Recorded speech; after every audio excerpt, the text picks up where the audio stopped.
Je dis, mesdames, mesdames, mesdames, il y a quelque chose en vous de très puissant. Si vous vous levez avec force, vous allez voir que vous allez gagner des combats inimaginables. Des combats inimaginables. Laissez-moi vous parler encore de mes souvenirs d'enfance, parce que quand même il faut quand même que je vous parle un peu, je vous le dis tout le temps, mais c'est la vérité, on est en famille et puis on peut se parler librement. Vous savez que toute ma famille est une famille chrétienne depuis 1890, quelque chose comme ça, 1890 dans ces années-là. Et à cette époque, l'armée du salut de l'époque, évidemment, était née une trentaine d'années plus tôt. Mais qui avait produit cette grande œuvre internationale? C'était une femme. On a beau dire un homme, mais l'homme n'était que l'objet qui a permis de créer cette œuvre parce que sa femme a été derrière lui en disant « Non, c'est comme ça que nous allons faire ». Autrement dit, la force du féminin a permis au masculin de prendre la place qui lui était due. On dit toujours, et j'en suis convaincu, qu'une grande femme de Dieu fera un homme de Dieu. Je vous dis la vérité, j'en suis absolument persuadé. C'est pourquoi dans la maison, dans ma propre maison, je le dis avec certitude et franchise, sans aucune vantardise, ce que je fais, c'est parce que j'ai une femme derrière moi qui est une femme de combat, une femme de prière, une femme de lutte. Elle sait combattre le serpent, elle sait combattre. Et ce que je fais ce soir, je le fais parce que c'est une femme extraordinaire, je le dis. Pas pour la flatter, mais parce que c'est la vérité. C'est une femme qui se couche tous les jours à 3 heures du matin parce qu'elle prie toutes les nuits. Une femme qui prie pour la maison, pour le ministère, pour la famille. Le combat de la femme est un combat extraordinaire. Et sans le combat du féminin, le masculin n'a même pas le moyen de pouvoir faire ce qu'il doit faire. Ce que je fais aujourd'hui, je le dis en toute sincérité, c'est parce que derrière moi, il y a une épouse qui est une femme de prière. Elle est comme cette femme debout. Alors elle me donne une capacité de faire quelque chose que Dieu me demande de faire. Et c'est mon appel qui ne se réalise que parce que le féminin est une puissance incroyable. Cessons d'humilier les femmes tout le temps. Et je dis aux femmes, comme tu connais ton appel, sois une femme droite, sois une femme de Dieu. Ne joue pas dans ta maison à faire ce que tu ne dois pas faire, mais sois avant tout une femme de Dieu, parce que toute ta maison dépend de ce que tu te tiens debout. Et le combat vient du féminin. C'est pourquoi le combat est absolument extraordinaire. Lorsque Dieu parle à la femme, il sait pourquoi il parle au féminin. Alors que tous les hommes auraient bien voulu qu'il le dise à Adam ou à Aïcha ou à Ish, ben non, il le dit à Aïcha. Désolé pour les hommes, qu'est-ce que vous voulez que j'y fasse? C'est pas moi qui écris la Torah, moi je ne l'ai pas écrit. Moi je la lis et j'essaie de la comprendre. Et tout ce que je fais. Ah ben oui, on fait ce qu'on peut. Hein. Un jour quelqu'un me disait, comment tu fais ton ministère? Je dis, je fais ce que je peux. Et surtout ce que je dois. Voilà ce qui est la vérité. Il dit, tu écraseras la tête du serpent. Et il dit au serpent, et toi tu mordras, on appelle ça t'échouffez-nous. En réalité, écoutez, le texte est assez surprenant parce que c'est le même verbe qui est utilisé aussi bien pour la femme que pour le serpent. Mais un va être traduit par tu mordras parce qu'évidemment on va mordre, si c'est le talon, c'est plutôt mordre le serpent mort, mais en réalité c'est le même sens. Et Rachid nous donne une explication formidable. Il nous dit que quand on lit t'échouffez-nous, il faut lire chouve, la racine chouve qui signifie siffler. Souffler. Elle dit quand la femme va mettre son pied sur la tête du serpent, le serpent va se mettre à siffler. Il va siffler, il va souffler. Il sent que quelque chose se produit. Il te mordra le talon. Le combat est un combat qui commence, donc je répète, du moment où ils se rendent compte qu'ils sont ennemis. Dieu produit la haine entre le serpent et la femme. Et là commence le véritable combat. Il se tient à ses pieds, il ne le supporte pas, il veut se relever, elle lui met la tête sur le pied, il se retourne et il mord. Il mord. C'est un combat, mes amis, entre la tête et le talon. Vous me direz, mais qu'est-ce que c'est que cette histoire? Pourquoi est-ce qu'il va mordre au talon?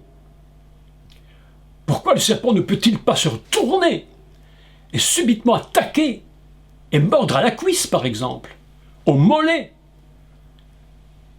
Pour qu'elle le morde au talon, que le serpent morde au talon, il faut déjà que le pied soit bien au-dessus de la tête. C'est un combat entre la tête du serpent et la marche de la femme. Le talon, c'est avancer. C'est ce qui nous permet de poser le pied le premier pour avancer. Autrement dit, elle pose le talon sur la tête. Au moment où elle pose le talon, le serpent se retourne, il mord le talon. Et on dit, mais pourquoi? Qu'est-ce qui se passe là? Que se passe-t-il? Qu'est-ce que la femme a qui permet d'être si violent au niveau du talon? Comment dit-on le talon en hébreu? Akev. Akev. Akev. Et que va produire le mot Akev? Il va produire le mot Yaakov, Jacob. On pourrait donc faire une lecture très intéressante, parce que la femme a la puissance de se tenir debout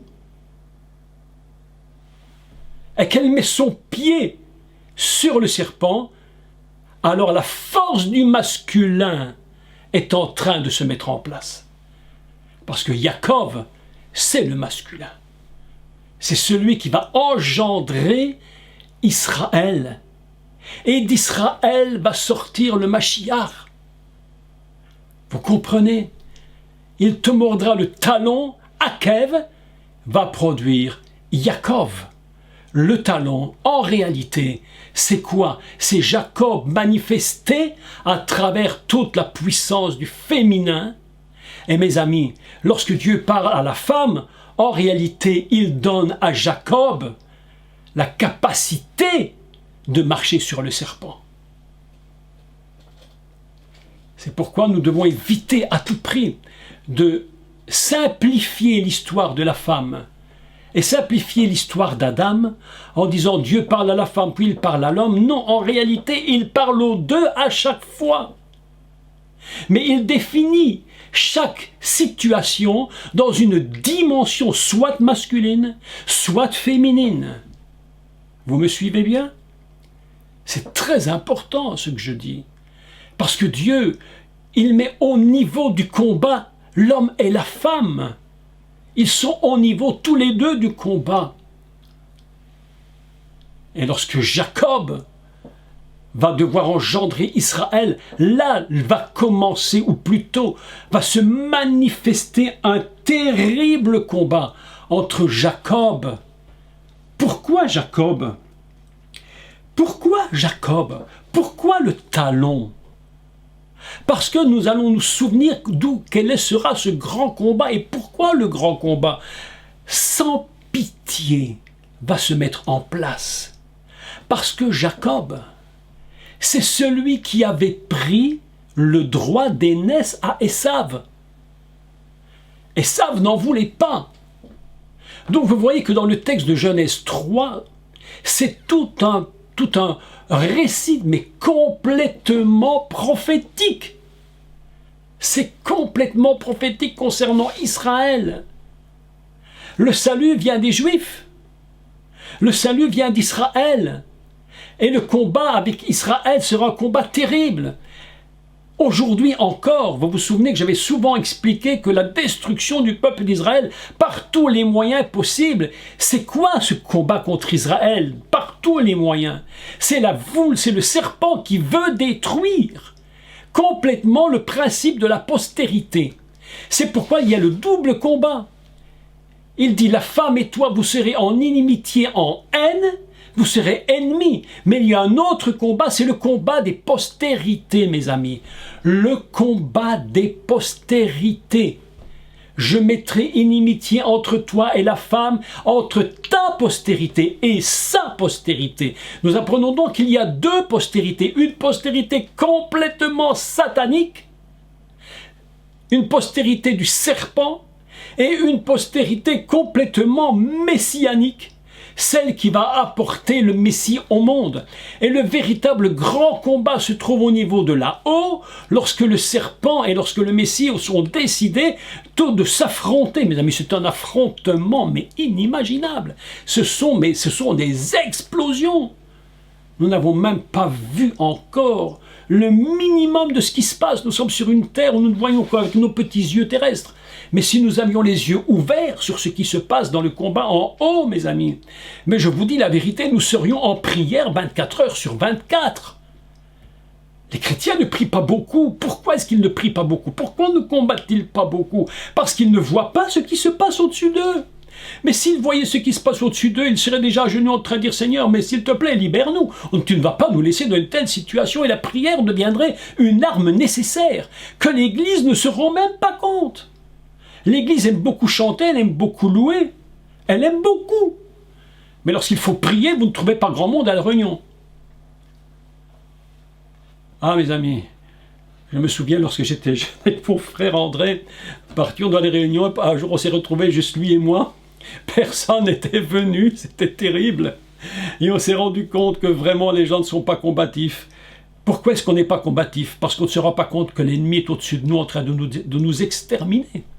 Le jour où tu comprends cela, le jour où tu comprends le véritable combat qui est au-dessus de ta tête, tu te jettes dans la prière. Tu te jettes aux pieds du Seigneur. Ah, mes amis, c'est la vérité. L'Église ne comprend pas où en est le véritable combat. Autrement dit, je reviens à mon Jacob. Écoutez écoutez la postérité du serpent maintenant. Parce que nous comprenons que Jacob, c'est la postérité dont, selon il est dit, ta postérité, c'est-à-dire pas les postérités, mais ta postérité, c'est-à-dire le Messie lui-même. Et lorsque Jacob, le talon, Jacob, a pris le droit d'aînesse, en réalité, qu'est-ce qu'il a pris? Le droit d'engendrer le Messie. Mes amis, ça c'est quelque chose de très important. C'est pas une question de business, le droit d'aînesse dans la Bible. Hein. C'est pas une question de bien matériel. Hein. Ça n'a rien à voir. C'est autre chose. Le droit d'aînesse du Béror, c'est le droit d'engendrer le Messie. C'est pourquoi le serpent est en train de vouloir mordre le talon, parce qu'il dit, il faut que je le tue, il faut que je lui mette mon venin pour qu'il meure. C'est ça le combat. Et Jacob va lui devenir bien sûr Israël, et c'est d'Israël que va sortir la postérité, c'est-à-dire le Messie Yeshua. Ça, nous sommes maintenant dans une compréhension du talon. C'est pourquoi il est dit le talon, il te mordra le talon. Mais nous n'avons toujours pas parlé de la postérité du serpent. Donc j'aimerais vous parler maintenant de la postérité du serpent. Nous allons comprendre un texte absolument important. Qui était l'ennemi juré, le premier ennemi très grand de Jacob? Qui était son ennemi? Terrible. Ésaü, qui avait décrété clairement décrété, je te tuerai. C'est resté au fond de lui. Je te tuerai. Il devient donc Édom. Ésaü devient Édom. Mais voilà que nous apprenons quelque chose de très, très important, c'est que Ésaü va engendrer une postérité. Mais une postérité qui n'est pas une postérité messianique. Il va avoir un petit-fils qui va s'appeler Amalek. Et Amalek, c'est l'ennemi fondamental d'Israël. Celui dont la Bible nous dit que Amalek était l'ennemi qui le pourchassait. Lorsqu'ils sont sortis du désert, qui pourchassait le peuple d'Israël? C'était Amalek. Et comme il était terrible, c'est Amalek. Et Amalek, c'est un mot très intéressant parce que c'est un mot qui signifie vivre dans une vallée. C'est pas quelqu'un qui est dans les hautes montagnes, c'est quelqu'un qui est dans la vallée. Amalek, c'est quelqu'un qui est acharné à la destruction, complètement destiné à la destruction. Donc, Esav a une postérité qui est les Amalécites, les ennemis fondamentaux d'Israël. Et Amalek, la Bible nous dit quelque chose absolument surprenant sur lui. Il dit que Amalek était le premier des peuples. Et il y a quelques textes très intéressants au niveau de la postérité et de la puissance d'Amalek. Qu'est-ce que Amalek veut faire? Quel est le but de Amalek? Je voudrais donc, pour que l'on comprenne le combat véritablement où il se situe, entre la postérité de la femme et la postérité du serpent. Le serpent donc, lui, va engendrer automatiquement une notion Amalek, et écoutez ce qu'il est dit sur Amalek. J'aimerais que on lise dans le livre de l'Exode. Je vous laisse prendre la référence, chapitre 17, verset 16. Exode 17, 16.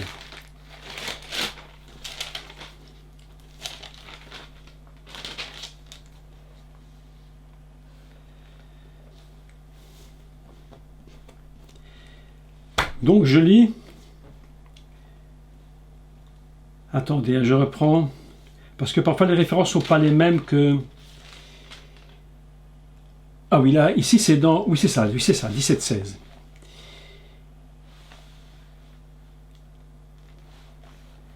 Le texte est très incroyable, est très surprenant ici. Vous vous souvenez que Moïse avait dû combattre Amalek en levant les mains, et lorsqu'il levait les mains, il était vainqueur. Lorsque les mains baissaient, Amalek était vainqueur et Israël perdait le combat. Donc il avait demandé qu'on lui soulève, qu'on lui tienne.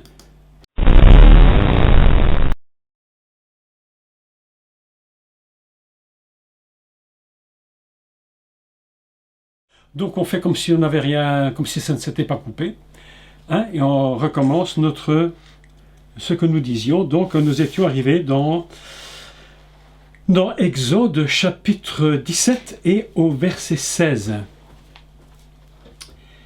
Voilà. Alors, il parle d'Amalek et il parle justement du combat qui se fait au niveau spirituel, très haut. C'est des combats qui se trouvent... Vous savez, le combat d'Amalek, ce n'est pas un combat terrestre. C'est un combat qui touche Dieu dans son trône. Le texte dit, verset 16, il dit, « Parce que la main a été levée sur le trône de l'Éternel. » Parce que la main a été levée sur le trône. Voilà quelque chose de terrible. Sur le trône de l'Éternel, il y aura guerre de l'Éternel contre Amalek, de génération en génération. Voilà une vérité. C'est lorsque la postérité du serpent se lève, non pas uniquement contre Israël ici-bas, mais elle va toucher le trône de Dieu. Les combats qui se font là-haut sont extraordinairement violents. Et lorsque l'on touche au trône de Dieu, c'est un combat qui va durer de génération en génération. Et puis, un autre texte,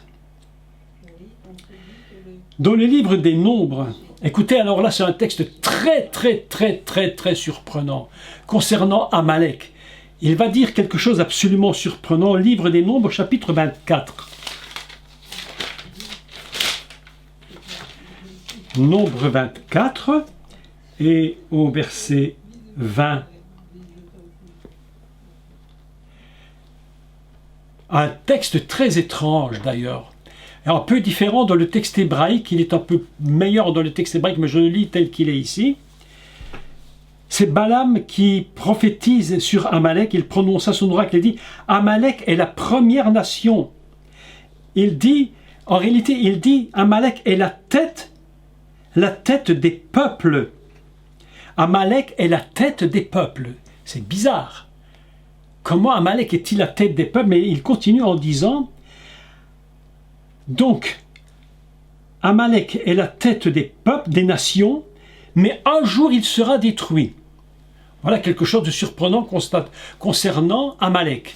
Qu'est-ce que cela veut dire? Ça veut dire que là-haut, il y a une puissance fondamentalement qui était une puissance complètement céleste, qui était destinée à marcher à la tête des peuples. Et nous savons tous que ce que Dieu avait prévu pour cet archange extraordinaire, c'était la louange d'adorer Dieu au niveau le plus élevé qui puisse être et d'entraîner à la limite tous les peuples dans l'adoration. Mais voilà que Amalek, dans l'image qu'il représente ici, a complètement basculé et plutôt que de traiter la tête des peuples pour élever les peuples dans l'adoration et la louange à Dieu, il s'est rebellé contre Dieu. Et voilà qu'Amalek est devenu une postérité du serpent absolument terrifiante. Et ainsi nous avons un combat entre Amalek dans le trône de Dieu et un combat contre la postérité du Messie. Quelque chose de terrible. Le Messie lui-même est en combat perpétuel avec celui qui normalement aurait dû être là pour entraîner les peuples avec lui à adorer Dieu. Aujourd'hui, c'est la catastrophe. Tout est tombé en ruine. C'est pourquoi il y a ce terrible combat entre Amalek et entre la postérité de la femme. Ce peuple était absolument appelé pour être un peuple qui aurait pu faire un travail extraordinaire, mais voilà que l'inverse s'est produit. Et encore un autre texte où maintenant Dieu dit, maintenant ça va se terminer, le combat entre Amalek et Israël va se terminer. Le combat doit prendre fin et dans Exode chapitre 17 verset 14, Exode 17, 14, il y a une prophétie. Voilà, l'Éternel dit à Moïse, écris cela dans le livre, pour qu'on s'en souvienne, et que l'on conserve l'Éternel dit à Moïse, écris cela dans le livre, pour que le souvenir s'en conserve, et déclare à Josué que j'effacerai d'Amalek, c'est-à-dire la postérité du serpent, de dessous les cieux. La postérité du serpent doit disparaître.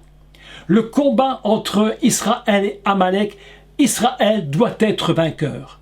C'est pourquoi on va soulever les bras de Moïse pour vaincre le serpent. Il y a des combats que même Moïse, le grand homme de Dieu, ne pouvait pas amener à terme seul. En réalité, c'est la prophétie qui était dans Genèse 3 qui parle de ce combat terrible. Et en finalité, il dit « J'effacerai la mémoire d'Amalek de dessous les cieux ». Même les cieux ne peuvent plus même en avoir le souvenir. Et dans Deutéronome 25, 19, il va dire la même chose. Deutéronome 25, 19. Je vais le lire. Voilà. Lorsque l'Éternel, ton Dieu, après t'avoir délivré de tous les ennemis qui t'entourent, t'accordera du repos dans le pays que l'Éternel ton Dieu te donne en héritage et en propriété. Lorsque tu auras pris la propriété, lorsque tu auras gagné ton héritage, tu effaceras la mémoire d'Amalek, c'est-à-dire la postérité qui sort d'Ésaü, celui qui s'est élevé contre la postérité, qui est la postérité de la femme, qui est la postérité qui va engendrer le Messie. C'est pourquoi dans Genèse 3, les deux postérités sont en train de s'opposer. Et il nous dit qu'à la fin, on effacera la mémoire d'Amalek de dessous les cieux, et il dit, ne l'oublie point, ne l'oublie surtout pas, ne l'oublie pas. Ainsi, en résumé de ce texte, sur Genèse 3, nous nous rappelons plusieurs choses. Et je fais le résumé. La première chose, c'est que Dieu a placé une haine entre la femme et le serpent. Il n'y peut pas y avoir la moindre amitié, il doit y avoir une haine. Cela nous rappelle à nous-mêmes que nous ne devons avoir aucune pitié pour le mal. Nous devons avoir tous le mal en horreur. Et la Bible nous dit, ayez le mal en horreur, attachez-vous fortement au bien. Il n'a pas dit attachez-vous au bien, il a dit fortement au bien. Sinon, tu ne pourras jamais avoir la victoire sur le serpent.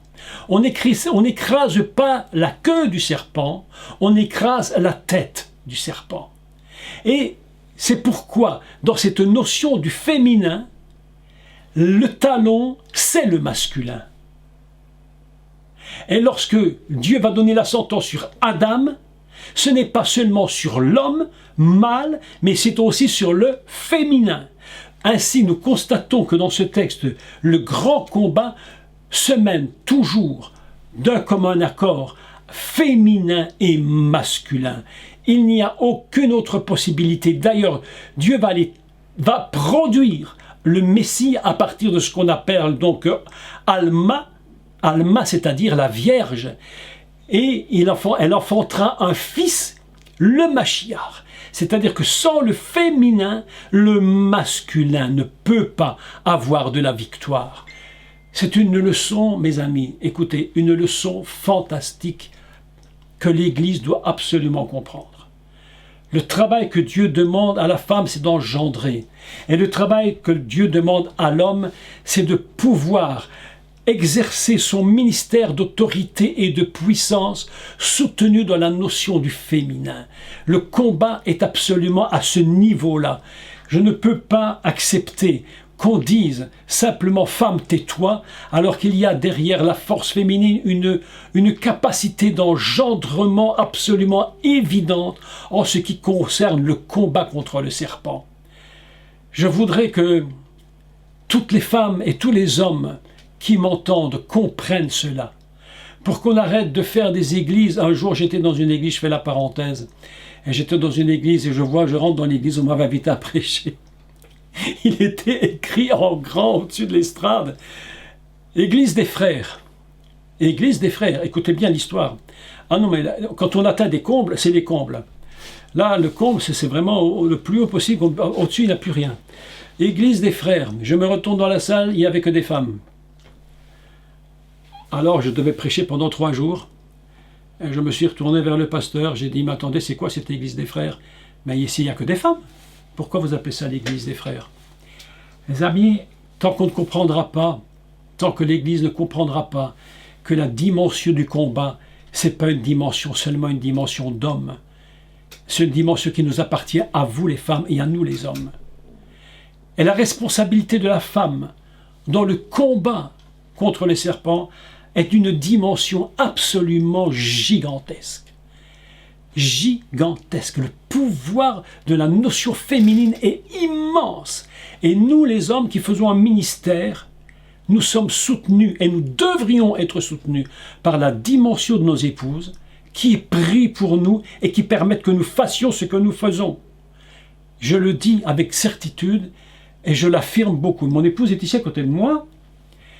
Elle écoute ce que je dis et je peux le dire avec sincérité. Aujourd'hui, si nous faisons ce que nous faisons, c'est parce que nous sommes main dans la main. Sinon, jamais on ne l'aurait fait. C'était impossible, parce que ce que nous avons vécu était insupportable. Et si nous sommes là aujourd'hui, c'est parce que la dimension féminine a été capable de tenir haut le combat. J'ai remarqué, je le dis sincèrement, j'ai constaté que beaucoup de femmes ont plus la capacité de tenir le combat que les hommes. Je vous dis la vérité. Et nous les hommes, nous devrions être un peu plus humbles et de reconnaître que ce que nous faisons, nous le faisons parce qu'il y a une notion féminine qui nous tient debout et qui nous permet de faire ce que nous faisons. Je le suis convaincu de cela. C'est pourquoi le texte dans la Genèse 3 est absolument important à ce niveau-là. Je voudrais enseigner ça dans quelques églises où justement le machisme a pris le pouvoir pour leur dire arrêtez maintenant et remettez en place ce que Dieu dit. Ils n'ont pas compris ce que Paul avait dit. C'était mal interprété. Mais ce texte ici est en train de nous dire une chose, c'est que le combat se mène ensemble et que nous avons besoin l'un de l'autre pour pouvoir mener à bien le combat contre la postérité du serpent qui lui a décidé absolument de nous exterminer, mais la Bible nous enseigne clairement que la mémoire de la postérité du serpent sera effacée de dessous les cieux. Et on n'en parlera plus. Et ce sera terminé. Et nous allons savoir maintenant qui est Dieu et quel est le rôle de chacun dans un ménage et dans une famille. Ce que Dieu demande de nous en finalité, c'est quoi dans un combat si terrible? Parce que vous avez remarqué tous que le combat est un combat sans pitié. Sans pitié. Les gens croient encore que le diable n'est pas très méchant. Mais ils n'ont pas compris qu'il est vraiment très très méchant. Je vous en supplie, ne faites aucune amitié avec lui. Écoutez la parole du Seigneur qui a dit « J'ai mis, moi l'Éternel, la haine entre toi et le serpent. Il est devenu ton ennemi. » Et je termine en vous disant ceci. Cette parole de Dieu, aujourd'hui, elle s'adresse à chacun d'entre nous. Et si cette parole que j'entends dans mon esprit, c'est de vous dire ceci.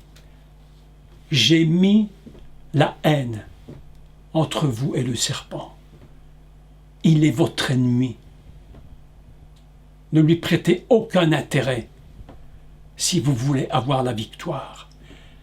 Toute église qui porte intérêt ou qui laisse faire, tout chrétien qui a une petite amitié va se faire dévorer par la tête.